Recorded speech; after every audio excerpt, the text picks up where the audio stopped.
Vous avez peut-être entendu parler récemment du scandale de la banque en ligne N26 concernant la clôturation du compte de nombreux de leurs clients sans raison apparente. Suite à cela, vous avez été nombreux à me contacter pour me demander mon avis sur là ou les banques à choisir lorsqu'on fait du e-commerce ou du dropshipping, et c'est justement ce à quoi on va répondre dans cette vidéo.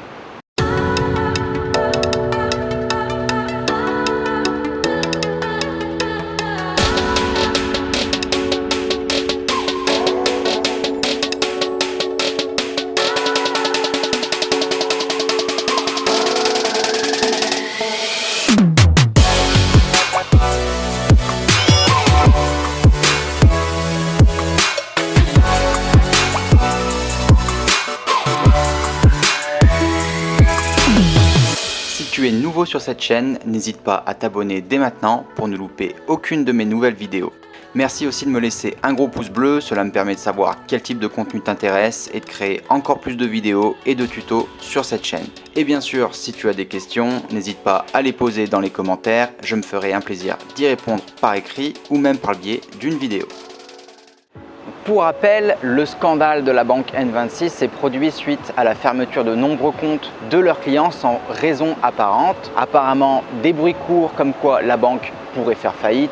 D'autres disent que ces clients en question n'ont pas respecté les conditions d'utilisation de la banque N26, entraînant donc une fermeture de leur compte bancaire. Peu importe quelle est la raison, il est vrai que la communication de la banque N26 concernant ce scandale n'est pas vraiment très claire et la gestion de cette situation de crise de leur côté n'a pas été vraiment faite avec brio, ce qui a entraîné donc énormément de rumeurs sur la toile, d'où le sujet de cette vidéo.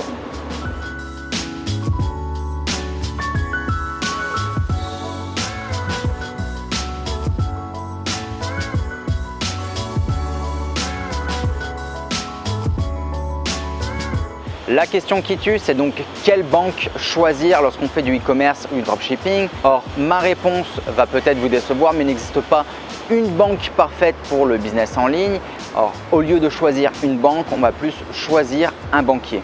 Une bonne relation avec votre banquier va vous permettre des allègements et des réductions sur tout ce qui est frais bancaires. Ça peut être aussi les frais de votre carte de crédit par exemple. Ça peut être aussi des facilités pour obtenir des prêts ou des subventions de la part du gouvernement, parce qu'il faut savoir que pour obtenir des subventions, il va falloir créer un dossier et ce dossier peut être élaboré et construit avec votre banque qui peut justement vous aider à développer ça.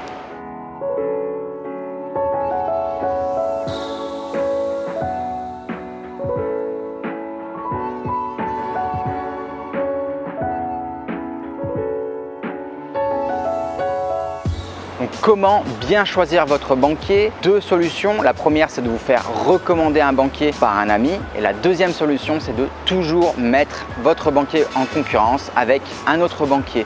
Il ne faut pas oublier que le banquier est un commercial et donc pour obtenir de meilleurs taux, il va falloir négocier. Or, tout ce qui est négociation avec des banques en ligne va forcément être beaucoup plus compliqué parce que vous allez interagir avec un robot ou une personne du service client qui se trouve parfois en France, d'autres fois dans des centres d'appel à l'étranger. Donc, il ne va pas y avoir un contact humain, ce qui peut rendre la négociation un petit peu plus compliquée.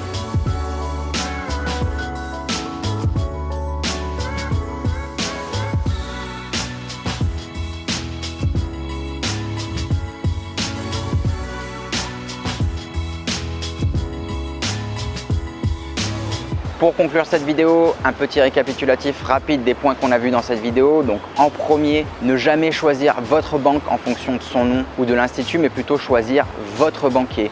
Deuxièmement, vous faire recommander votre banquier. Et troisièmement, toujours mettre votre banquier en concurrence avec un autre banquier afin d'obtenir les meilleurs taux et la meilleure proposition commerciale.